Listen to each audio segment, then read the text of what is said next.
Welcome to the Mystical Underground. Thank you for joining us. This is Trish MacGregor and Rob MacGregor and our producer and tech magician, John Posey. You can go to themysticalunderground.com where we make regular blog posts and where you can find out about our books. Among them are Phenomena, Harnessing Your Psychic Abilities, The Secrets of Spirit Communication, Sensing the Future, and Aliens in the Backyard. Trish's latest novel is White Crows, and Rob has recently completed releasing the audio edition of Indiana Jones and the Staff of Kings. Coming out later this month is our new book, The Shift, Reports from the Mystical Underground, in which we explore the ongoing shift in awareness of billions of people who recognize that in spite of what we see in our daily world, we're all energetically entangled and in a deeper level of consciousness, and we are in the process of shifting to a higher vibrational state, possibly an evolutionary state. We'll see. Okay, our guest today is Candace Sanderson, who lives in Naples, Florida. Her life changed in a 10-minute period in August 2013 when she began to receive information from messengers from otherworldly sources. When her training as a psychologist failed to explain these events, she reluctantly followed the breadcrumbs down a path which resulted in extraordinary adventures into the unknown. Candace first appeared with us on the Mystical Underground in 2020 when we talked about her first book, The Reluctant Messenger.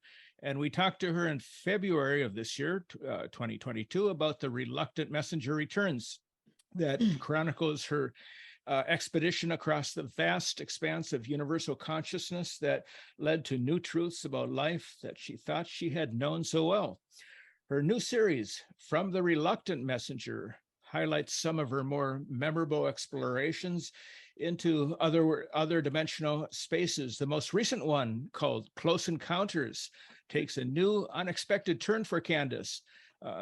And finally, links to her YouTube channel and other social media platforms can be found on her website, CandaceSanderson.com. Welcome, Candace. I got it out.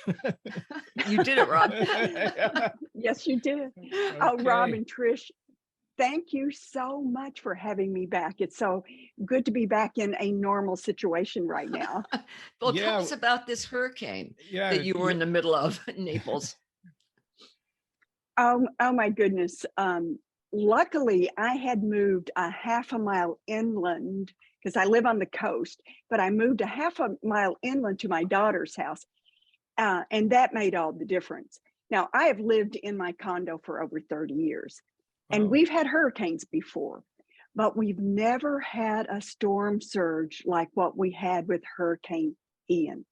It came in at high tide, and the Gulf of Mexico just crashed over our seawall. It filled the entire lower garage with over 6 feet of water. Luckily, I moved my car to the upper garage. It broke through the building and flooded the entire first floor, and it went onto the street. Now, across the street from me are other condos that are on the bay. The same thing happened at the bay. But bottom line is the street became a river, and there were cars that floated away from under carports. We still have a couple cars lodged on top of the hedges in front of my building. Jeez. In fact, the other day when I was coming over the little bridge to, come to my condo, because I'm still staying at my daughter's house, we saw one car and it's perched on top of a boat in the bay. Oh, God. But things are getting back to normal as much as they can be. Yeah. So thank you for asking. Now, does your daughter also live in Naples? Is that? Yes, she lives in Naples, but she's a half a mile inland from where I am. And her elevation is higher. So we were without electricity for about 5 days, but she didn't have any flooding, thank goodness. Oh, that's good. I was watching some of the coverage, and they were in, reporters were in Naples, and he said, my car's not here anymore. It floated away. So, yeah. I guess it's crazy. Yeah, amazing. Yeah. So did the guides give you any warning of your close encounters with this catastrophe? Did you have any sense of something happening? Well, on the surface, I don't think I had any advance warning. Mm-hmm. But I did evacuate my apartment, just by going to my daughter's home. Mhm. And I've never done that in the last 30 years. That storm track with Ian was predicted to hit closer to Tampa. Right. Right. And then as it moved closer back toward us, we did not get the evacuation notices that we typically do. Yet I still evacuated. So was that like my guides gently nudging me to pay attention to common sense? Maybe. But since then, as I'm trying to navigate this post-Ian period in my life, I am without a doubt feeling the guidance, especially from my angels. Now, let me share a couple situations, a couple examples. When the roads cleared enough for us to drive, my son-in-law and daughter, we left the kids at home, came to my apartment. It was a couple of days after the hurricane. And there in my living room, I had a butterfly habitat that I'd moved in from my balcony. And I had a chrysalis that was supposed to hatch the following week. But there he was. I used my flashlight because the hurricane shutters are down, everything's completely dark. And there's a butterfly, a monarch butterfly So that had, cool. yeah. And and Trish, I had no choice. I had to name him Ian. Yeah, really. But the symbolism didn't escape beautiful. me. It's like during the chaos of a hurricane, he transformed into a beautiful butterfly. We took the habitat, it's just a big net cage, and we took it to my daughter's house, and we let my granddaughters, ages 6 and 10, watch Ian as he flew away. But Aw. it was just a little miracle, and it Yeah. added to some brightness of the day. Yeah. But I saw this specifically as a sign from guidance. Mhm. This butterfly represents a new world, a new Right. life. New birth. And if you ever watched a caterpillar change, I had not, but change from caterpillar to chrysalis and then emerge as a butterfly, it's an amazing transformation. They go from formless to chaos, and it just becomes form and freedom. It was just a beautiful symbol Where of did you hope. release him? I took him to my daughter's house, and just in their driveway, when the girls came back from the babysitters, because we did not want them seeing the damage at my place, we opened it up, you unzipped it, and he That's just so great. came out and fluttered away. It was Wow, beautiful. that's nice. It was beautiful. But I started getting lessons from my messengers and from the angels after the storm. I'm learning about resilience. I did not know I was a resilient person, but I'm finding out I am. I'm learning about gratitude, which I did know, but I had to seek that out. But what I really like is I've had to find a new flow, a new balance. Living 5 days without electricity, we started going to sleep when the sun set. No longer clock time. We rose when the sun rose. And it was this beautiful pattern to actually slip into. And I realized this is a valuable lesson for me. When you can't control something, just let go. Slip into the flow that nature brings automatically. Don't fight against the tide. Go with the flow. Yeah, that's true. Yeah. When you get out of your ordinary patterns, things happen, because you're looking at things in a different way, and messages come through in a different way. And After Wilma, we spent 10 days without power. So it's not fun, but you have to, you're right. You have to go with the flow. Yeah. Right. So what else can you do? Now may I share just a couple of other things that happened? Sure. Yeah. Once I was able to get my car and then I could drive back over to my condo, it's like, yes. But I woke up one morning and I looked, and I have a relatively new podcast, and I have my podcast automatically set, like at the first of the month, I set it to automatically once a week, produce something. And I have no idea what's coming up this week. I wait to see. Well, like 3 days after the storm, guess what the episode was that was released? It's called Angels Watching Over You. Oh, God, all that's right. good. And Yeah. it's about a team of angels that intervene in our lives. And I thought this was a perfect sign from my angels that it was released right after Right after Hurricane Ian. Ian. Yeah. Yeah. So Now, you had, I'm smiling, but I'm smiling over this, I'm sorry, this go coincidental ahead. podcast. Yeah. I get in my car, Rob, to go to my condo, Mhm. and I ask for a sign for my angels. What is the first car that pulls in front of me but a plumbing van called Charlie's Angels Oh my Plumbing? God. All right. That's a And great Trish, synchronicity. on the back of the sign, it says, "Nothing stops an angel."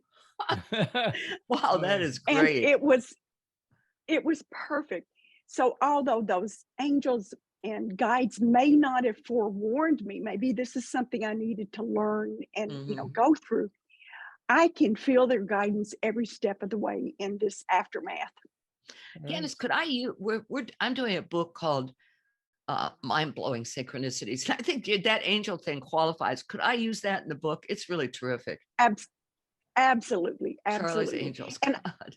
and I love the word, synchronicity and coincidence, Mhm. because coincidence, that root word is coincide. Right. So a coincidence means it coincides with your life's purpose and with your connection to angels. And it was a beautiful coincidence. Of course, you may use that. Okay, thank you. Right. That's a great one.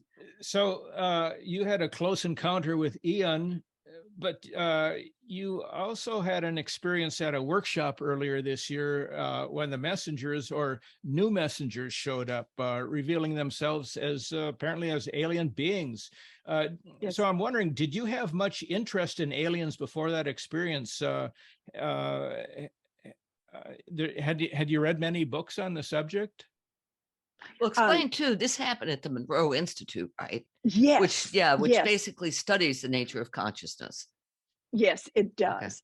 But Rob, to answer your question, it's no and no. I've had like zero interest in aliens. I mean, I wrote the short book about my experience, UFOs. I didn't even know that UFOs are now called UAPs, unidentified aerial phenomenon. It's so new to me.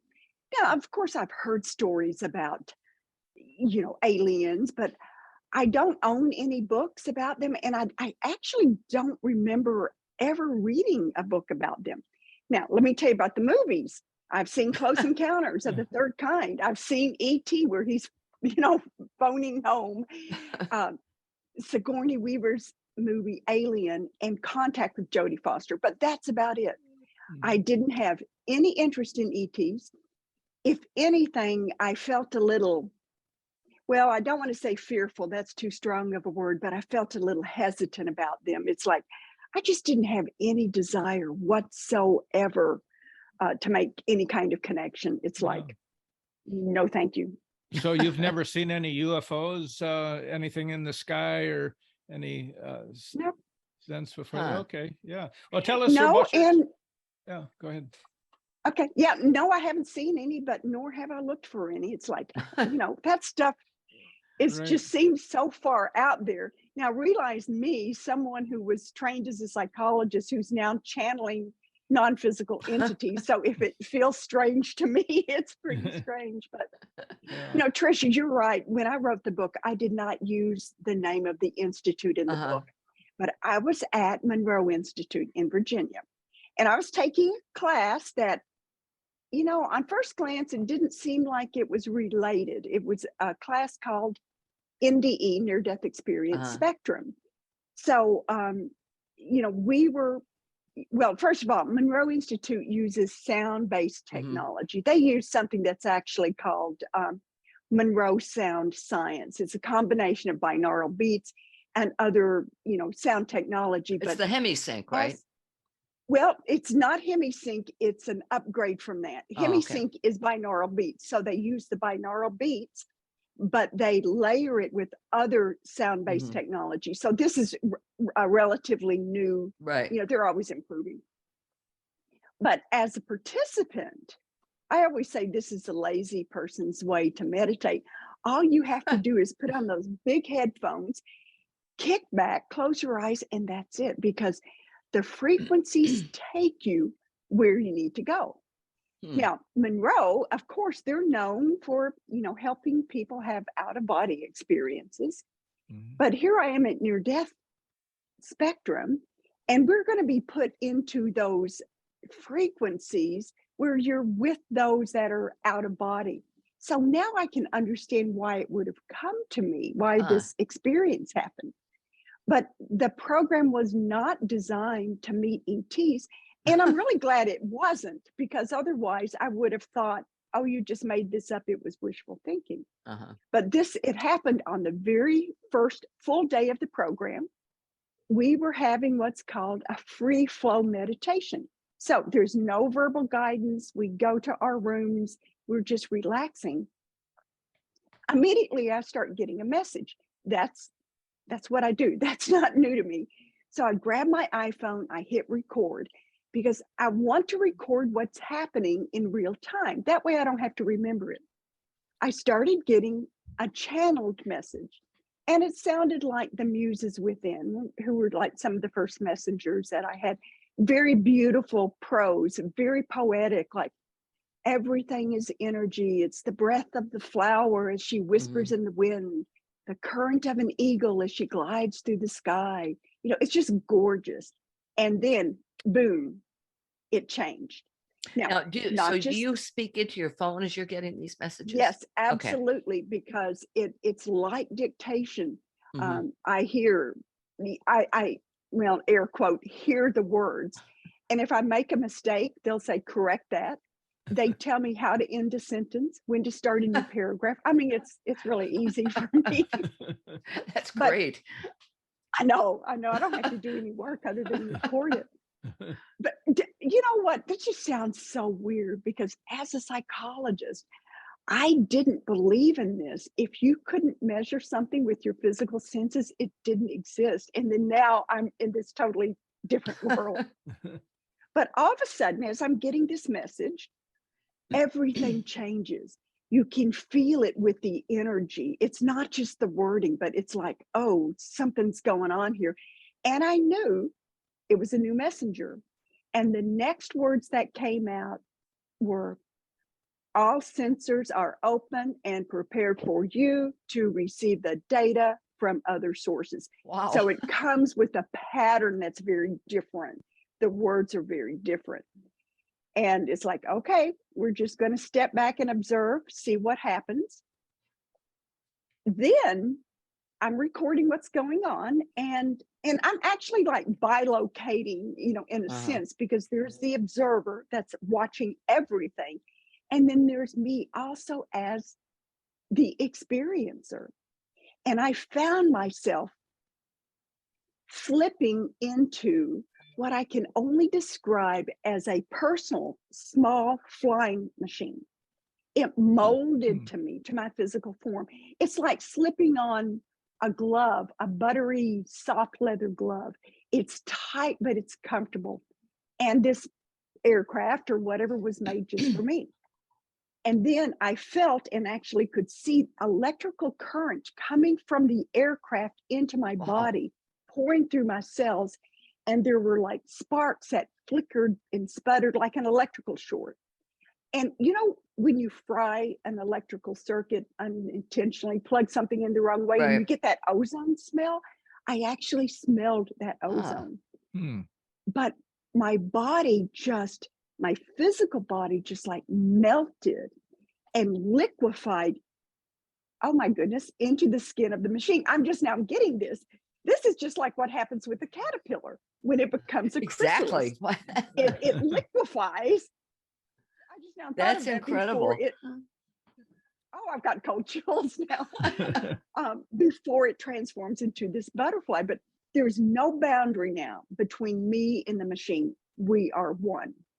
So do you think do you think this craft itself was a conscious being? Or a vehicle? Yeah, conscious being. It was an intelligence. Okay. And I became part of it. So we were one. So yes, it would be conscious. Like AI. Yes. Right. Yes. Okay. Yeah. with Hmm. the beating heart. Yes. Right. Yeah. An AI Interesting. who's human. Yeah. Right. So the messengers then identified themselves. They gave a little message and they said, "We are from a galactic council of light." And I'm thinking, And then they said they're adjusting their frequency so they can communicate better with me. Huh. Now, I want you to try to picture what I'm going to describe. First of all, I'm lying down in my bed. I'm on my back. My arms are to my side. Two humongous waves of energy rush through me at the same time. One begins at my shoulders, it rushes down my arms through my hands, and at the same time, energy begins at my hips, they shoot down my legs and out my feet. Huh. So imagine looking down at me with my arms to my side. I did not realize this in real time because I'm not analyzing. All I'm doing is recording. Mm-hmm. When I got home and transcribed my dictation, I realized, all right, first of all, my body is now a personal aircraft. And that power shooting down my limbs and out my arms and legs, I had become a rocket. I was literally launching into another dimension. Wow. I didn't realize it at the time. But then I ended up, I'm in this new space. I can't see, and then it clears. Still lying on my back, I look from side to side. There are two humanoid shapes, four beings, two on each side of me. Now, as a Now psychologist, you saw it's this like, with your, you saw this visually. These. I am in a meditative state. Uh-huh. And when I'm in a meditative state, I have visions that are often more real than 3D. Okay. But I am seeing this in my meditative state, which means through my energy body. Right. I started scanning them, and as a psychologist, document. And I'm into the phone. I'm saying green skin, thin bodies, no nails on the rounded tips of their long fingers, large heads resting on slender necks, no mouth. There were like gill-like features on the sides of their head. And of course, those almond-shaped eyes with what skin color? no Green? pupils. Green. Green. But what's so odd, I was not afraid. Now, part of that's my training as a psychologist. Don't react, simply observe and document. Then the next thing, these beings start waving slowly back and forth while watching me. And I'm thinking, that's really weird. And then I got my hands and put them above my head. And I'm thinking, why am I doing this? And then I realized I am doing the same thing, waving back and forth. Now, just like I figured out my body was like a rocket, I had an aha moment once I got home and transcribed that. And oh my goodness, here we go again. I was extracting myself from the aircraft, just like a butterfly from the chrysalis. Wow. I am moving at their direction away from that aircraft. It's like the real me was slipping out of this cocoon. And then that's when they started, I don't know, really communicating with me telepathically. Now that I was out of my shell, I could understand their communications better. Yeah. So, Candace, where was the space where this took place? I mean, they weren't in your room, but you were with them somewhere else. But so go ahead. So were you like in an out-of-body state then? Because you are at the Monroe Institute. Yes. My physical body is in my bed. Yeah. Okay. Yeah. My energy body, my out-of-body body is with them experiencing this. Are you aware of both? Are you aware of yourself in the yes. bed and with them? Okay. Exactly. It's like that bilocation. One part of me is just observing and documenting. The other part of me is actually living it. And for people who have not had out-of-body experiences, once you really start navigating the non-physical, well, I shouldn't say you, I have visions that are more real than 3D. You can feel yourself walking in grass. You can smell the scents. You can listen to birds, and Monroe it's said the just, same thing in his first book, oh in really? Journeys Out of I didn't remember that, yeah. I'm sorry. Go Mm. ahead. but it's true. Well, but if you think about it, Trish, well, Rob too. Sorry, not leaving you out. But when we're out of our physical bodies, we are more closely connected to who we really are, Mhm. which is spirit. And what we experience in 3D, that is but a shadow of who we really are. So once you learn to really navigate that non-physical sense, you realize things that you don't realize. Mhm. The senses are so much stronger. But what I found, I'm in my energy body. Mhm. The beings are telling me to relax and to breathe deeply. I do that. And then I find myself in this void, this timeless void, and I'm spinning. Huh. And then I come out of the void, and the four beings next to me start to really talk with me, communicate with me more clearly. And they said that I can call them the Galactic Eight. Hmm. And the first thing I thought was, they don't know how to count. There's two here and two here. Last I knew, that was four. I mean, I immediately realized this is an error. And then they're saying, no, there's two at your head and two at your feet. Wow. And that gave me cold chills. I mean, I'm lying flat. I'm not really looking around that much. And then I thought, oh my goodness. And they told me that they were there to help protect me. And I knew immediately that these are beings with tremendous knowledge. I don't know what they are. I mean, are they from another galaxy? Are they us in the future? But I don't know. I'll probably never know. But I did know that they were specialists and they had very highly sophisticated skills. Huh. Now, after learning there's 8 of them, I start looking around. And over on my left side, I look up, and there's like a platform with a lot of beings. And these beings are speaking to me, and they're basically observing. They're going through the Galactic 8, but they're saying they're the Council of Light, and they are just observing me. Then the 8 beings next to me look up, and I look to see what they're looking at. And Rob, this is something I saw with my physical eyes. I saw a green dot floating in my room, in my bed, in my bedroom, right above my bed, with my physical eyes. And that green dot comes and lands right here on that jugular notch, of your neck. And it goes all the way down my chest and stops at my pubic bone. And then I realized, oh, that's a laser. It did not hurt. It did not freak me out, which surprises me. And they were examining me, but I was okay with that. I consented to it. Next, another green laser comes across. So where they cross, there's a green dot, and it starts. I mean, I could actually hear it click when it crossed, the horizontal and the vertical one, and it starts like beating like a heart. Well, think about the heart chakra. It's green. It's green.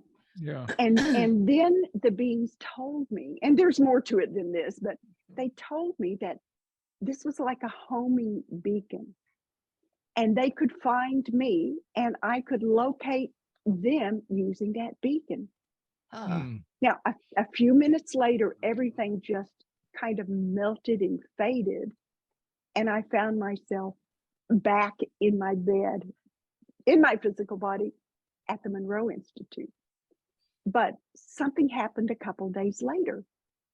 I woke up a little before 4 because I had rolled over on the headphones. We have these huge clunky headphones that we use for the meditation, and it must have fallen off the shelf, and I rolled over on it, and there was just this pain right at my hip, right above my left hip and right below my my left hip and my left rib cage. So I sit up to grab and remove this headphone, and I see with my physical eyes, oh my goodness, 3 long green bony fingers withdrawing from me. Withdrawing I from you? get cold. Withdrawing. And what I realized was, I immediately knew this. I had been with the Galactic 8, and they were returning me to the safety of my bed. Huh. I have no memory, no recollection of what happened. Maybe I will one day, but this really was an eye opener for me, because I realized I felt this. This was physical. This is what woke me up.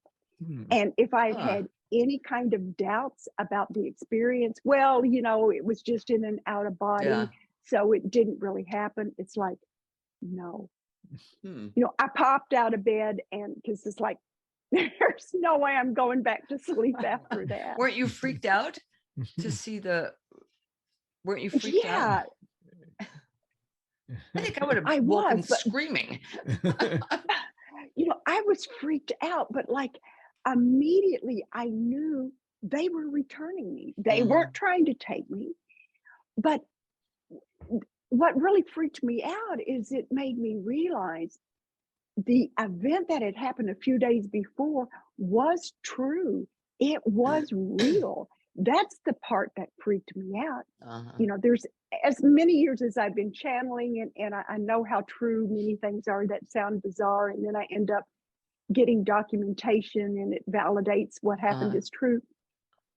That's what freaked me out. It's like, I did not make this up. I knew I hadn't, but it's like, that's the part that really freaked me out. That was your evidence. It's like, wow. So, yes. Candace, your first experience, the initial experience, was that actually when you were staying at the Monroe Institute, or was it before? The close encounter. Okay. All right. At Monroe, I was at a program that's a 6-day program. Right. So all of this happened during the program. Okay. It was during the program. Okay. All right. Yes. Okay. Has there been anything since you left? Yes. Other than Ian and the butterfly? Yes. Right. Once I got home, I started transcribing everything from my iPhone, and I was getting more and more messages. Then one day I had a dream, and I've got a pretty extensive dream journal. I can remember my dreams pretty well. And in this dream, I saw the Galactic 8, and they turned their backs to me. And when they did, they unzipped the back of their head, I would say at the top of their head, all the way down to like their shoulder blades. And then their body fell away.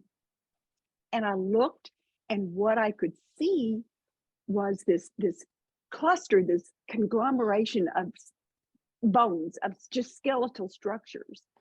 And then I had this aha moment, and I realized, oh my gosh, that's why they all look alike. I couldn't tell them apart. That green skin that they had, those almond-shaped eyes with no pupils, that's a spacesuit. Their real self was something else that could not function in that space where we were connecting. And and I haven't read about ETs. I don't know if that's another theory or not. I'm just going on my experience, but it was like, wow.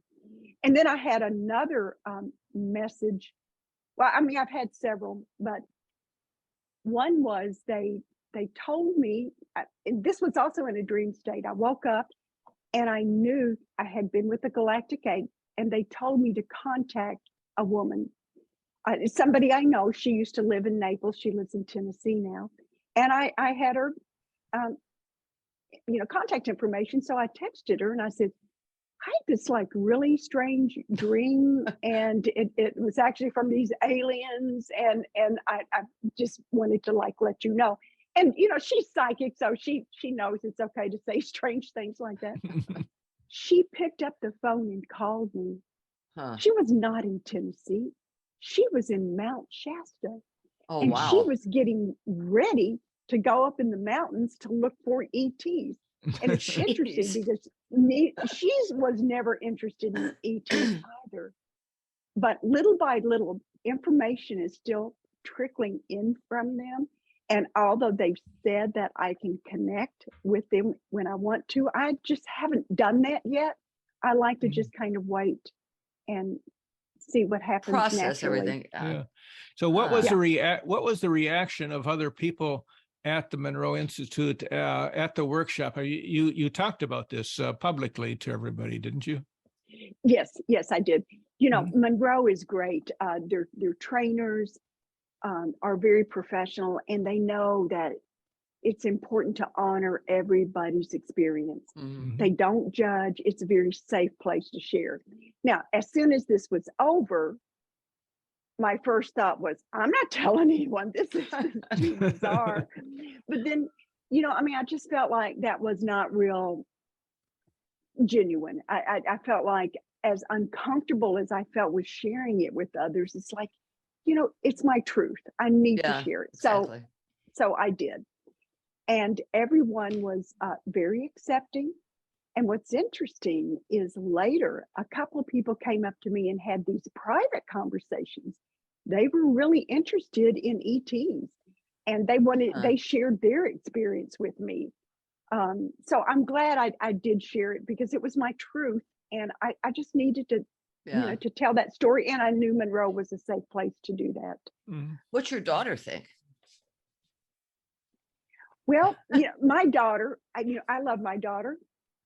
She may not always embrace the things that I embrace, but when she needs me, she does. Like, for example, she does some coaching. She's an athletic trainer. An athletic director at a local high school. And if one of her kids has an injury or something, she'll say, "Hey, Mom, can you do some long distance Reiki with them?" So when it's real convenient, she does know that I'm connected. They don't know what to think of this, but they accept me. They, meaning, my daughter and my son-in-law, they accept me for who I am.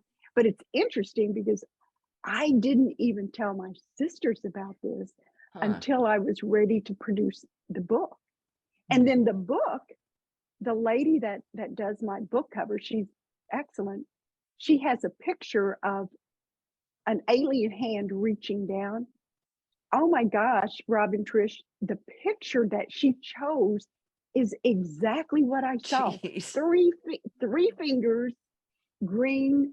It was just, it was so uncanny. Oh, that is cool. Yeah, that's fascinating. So when you obtain these messages, how can you I think people who are skeptics might wonder now, how can you distinguish it from being outside of you versus your own conscious mind that's giving you information? Is there some way of distinguishing the two? Well, good question. First of all, if you're skeptic and you don't believe this, that's okay. I am not here to make anyone believe what my experiences are. My experiences are my experiences. And when you are ready to look into things that aren't within your belief system, you might change how you feel. But first of all, you have to believe what you want to believe. You have to accept what you accept. Don't believe me just because I say it happened. Right. But the information as it comes in with very specific words. Like I said earlier, it's like dictating. air quotes. I hear what punctuation to use when to start Right. a new paragraph. I remember with Chiron, for example, I saw a whiteboard and I saw the name written, so I knew how it was written, and then I knew how it was pronounced. Sometimes the information comes to me in a complete download. I had like a 30 or 40-minute message from White Buffalo once that I wrote about in Stampede. I sat down and just started typing as fast as I could. But the information is like, you know, a sweater. If you pull a piece of yarn from the sweater and the more you pull it, it starts unraveling. It unravels like the message as fast or as slowly as you pull it. Sometimes I just know the message when I just know something. And I used to doubt that, but I've learned to trust it. But I know the information is not coming from me because it's not my language. It's not my words. And quite often like this, it's not my subject material. I would have never wanted to have a contact with green aliens. Okay. With green fingers. But, you know, I mean, I can remember once I had a message from Kuan Yin. Now, before I started channeling, all of this was new to me. I had no idea who Kuan Yin was. She's like the Buddhist counterpart to Mother Mary. Like, I didn't know that. But then when I Googled her later, it's like, oh, you're kidding. Same thing with Chiron. I knew nothing about Chiron. And even Trish, you even did read my chart for me because you know all about Chiron. But most of the information when I started channeling was brand new to me, not on a topic I knew. So I knew it didn't come from me. But after a while, I had hundreds of pages of messages, and so many of them I could verify. So I learned to trust. Yeah. And so that made all the difference. Yeah. So when you receive these messages, are you aware of a particular personality that's sending them? I mean, you mentioned Kuan Yin and a couple of others. Is there one particular entity that messenger? Does it vary, or how's that work? I mean, like Jane Roberts and Seth, where it was one. Is that what you're? Yeah, like Seth was entity, but I mean, when I read your book, it seems like it's information more than personality, I guess is what I'm saying. Yeah. Absolutely. Like the first messengers that came in are the muses within. They speak in this beautiful prose, this poetic language. And so I can recognize them. It was a long time before they told me who they were. And I don't know. I don't usually ask, who are you? I just figure if the information is important, they'll tell me. Like Chiron said, White Buffalo Calf woman said who she was, but a lot of them don't. And that's okay with me because it's the message that they give me that is so beautiful. Like angels, for example. For most angels, when they come in, sometimes I get names, but, you know, again, not always, but generally with angels, I usually know when they're coming because it's like, boohoo, the tears just start. Just like I got a little teary-eyed when I was telling you about the coincidence at the beginning of the show with the angels, because when they surround me, there is so much love and compassion. It's just almost overwhelming. When seraphim angels come in, I always see a purple mist.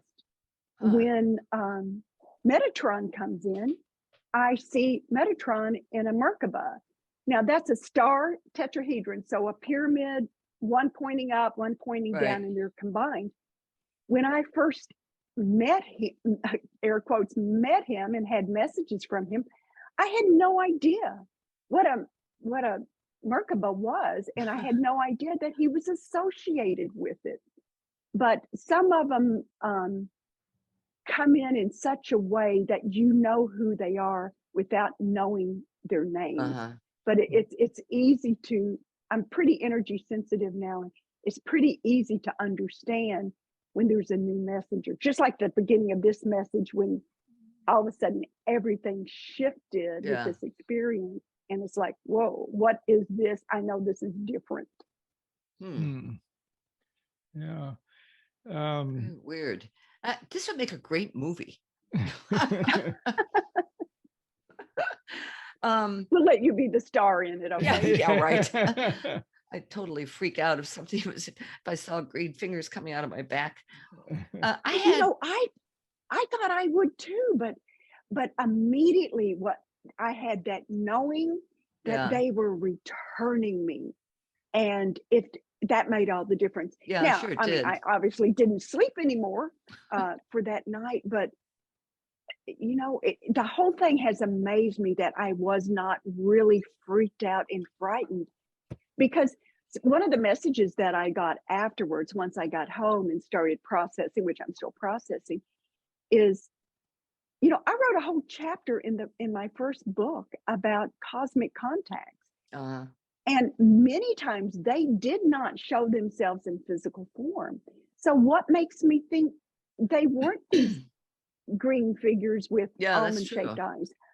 Maybe they were.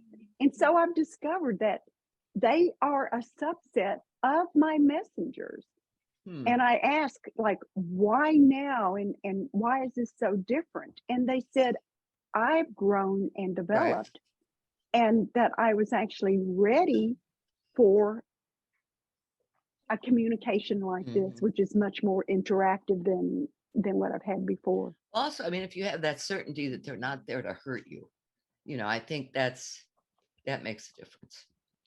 Yes, so yes. yeah, so could it be that these beings are both physical and non-physical, like light beings, and sometimes move into the physical and out? I've heard this is the future evolution of mankind into that direction. You know what? That makes perfect sense, because if you think of their green skin as a spacesuit, which is what they told me, Hmm. they are from another dimensional space. Now, we know that time is only of the earth plane. Mhm. So are they us way in the future? I mean, you know, who knows? Are they just in another, just, are they in a far dimension? But when they come into that interface, that space where I am in my energy body during this meditative state, Hmm. and then I think I had their assistance with becoming a rocket and shooting up to Yeah. an even finer and more subtle energy space, then they move down into an area where we can communicate. Mhm. Um, the whole thing has been just so fascinating for me. It really has. Yeah. And I wish I knew the answers, but I don't.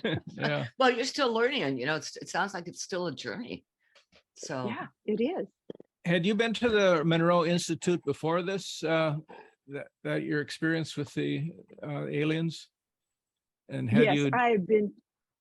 had you experienced had out of body experiences there? Yes, I've had. I've gone to many programs at Monroe, and Mm-hmm. I first started going, and I realized, as I said earlier, it's like, oh, this is so easy. You don't have to do anything but put the headphones on, and the frequencies take you where you need to go.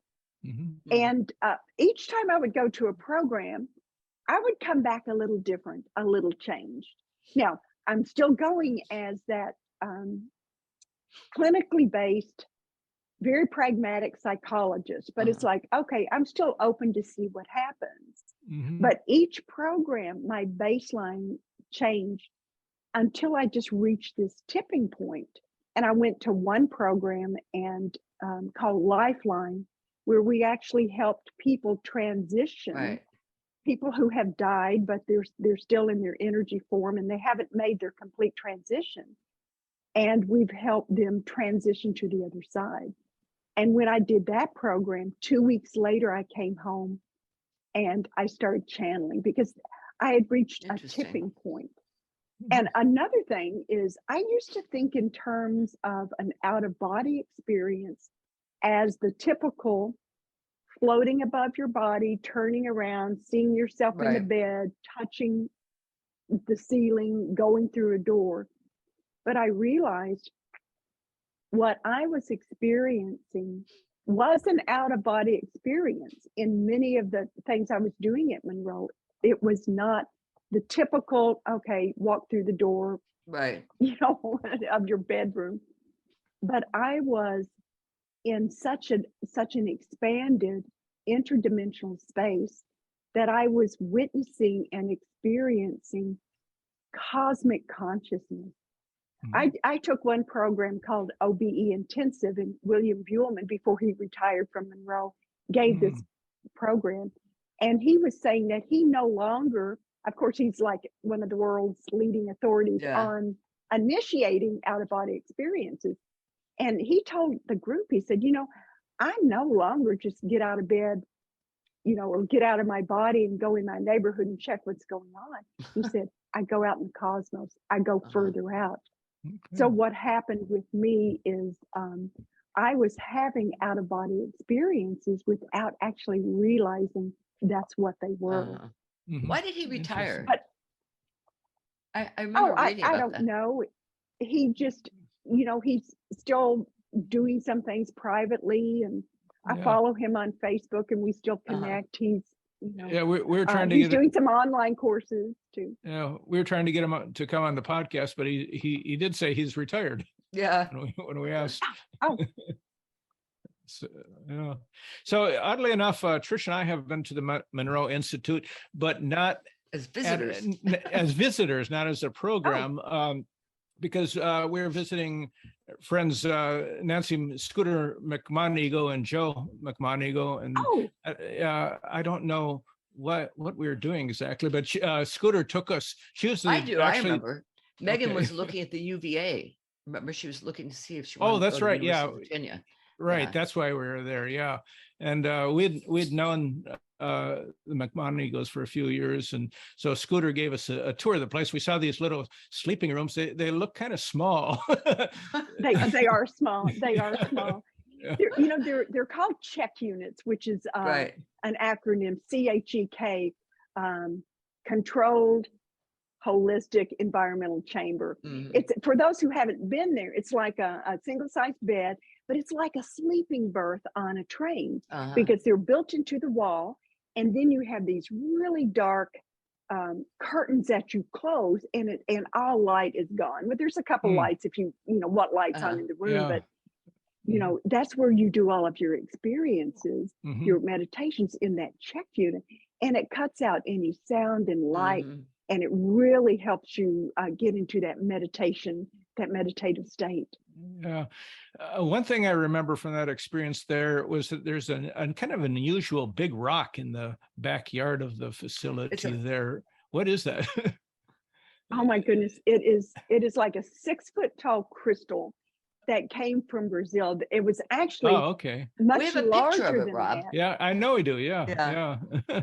Okay, so that was him imported. I didn't know that. Yes, right. It was brought in from Brazil, and then they dropped it or something, and it broke into 3 pieces. One person, I don't know who it is, has 1/3 of it. There's one at Nancy Penn Center at Monroe, and then up the mountain, there's Roberts Mountain, which is another retreat. Right. That's where Bob Monroe's house actually is. So that other part of the crystal is up there. Always go out into the crystal, lots of good energy. And I asked for an orb to come and land in my hand. I didn't get it on my hand, but I have a picture of like a 4-foot orb that's coming over me. And with the person I'm holding hands with, we're right there together, bringing in the energy. It's coming down over us. But a lot of like magical things happen around that crystal because the intention of the people there, and plus I think it's on a ley line, and crystals are wonderful. They draw in energy. So being right there. Oh, and Monroe Institute is actually on Crystal Mountain. They say the foundation of the mountain is all crystal. So it's extremely powerful. Yeah, it's beautiful up there in the mountains too. It's just a very great environment. Yeah. Now, do dogs go out of body? I got one right here. I know, that's what I mean. They definitely think about it. Why wouldn't they? Yeah, that's what I figure. I mean, because sometimes I see our dogs are just kind of like they're meditating is what they're doing. But you know what? Trish, they're so much more intuitive than we are. They really are. And they're so much more energy sensitive. Now, I like to do this. I like to get my energy going, and I make a little ball of energy. And if you're around a cat, then you take that energy and you go, and they'll play with it, or they'll Hey, well, jump that's up. true. I've seen Right. that. Yeah. So, because they are not stuck in their brains analyzing like we are, they're all heart, they're all instinct. So I'm sure they go out of body. Yeah. I'd be surprised if they did not. Yeah, I would too. And Nigel, our golden retriever, he's interesting. He sleeps through the podcast, but he always seems to know, maybe it's a different tone of our voice or something, when we're coming to the end, because he gets up and walks over and starts nudging me, time to go to the dog park. So, that's sweet. Yeah. So it's been just great talking to you. Yeah, it was great talking to you again, Candace. Now, what's your next book? Oh, thank you. I'm just trying to survive Ian right now. And by the way, I was halfway through your book when Ian hit, so I will finish it and do a review. And Trish, I saw the review you did on mine. Thank you so much. You're welcome. Was beautiful. I love your book. Yeah. Your books are great. Thank you. So I can't wait to read your next one.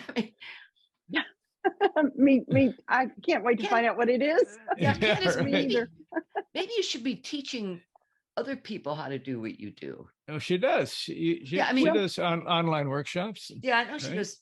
Yeah, but is that the same? Go ahead. What I'm doing now, on my YouTube is, I've had people call or text me or email me and say, would you do, can you do counseling with me, or can you do coach me? And it's like, no, I don't do that anymore.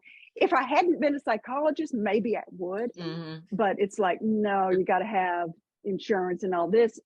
So I started a YouTube series just on consciousness, trying to just share with people what I do and what works for me. So I'm kind of doing that. Okay. Yeah, I didn't know if you did it. Well, I just didn't know if you did it in person or, No, I don't do anything in person. I just stay home and wander around. You stay at home and talk to people. Right. Okay, great. Oh, this has been great.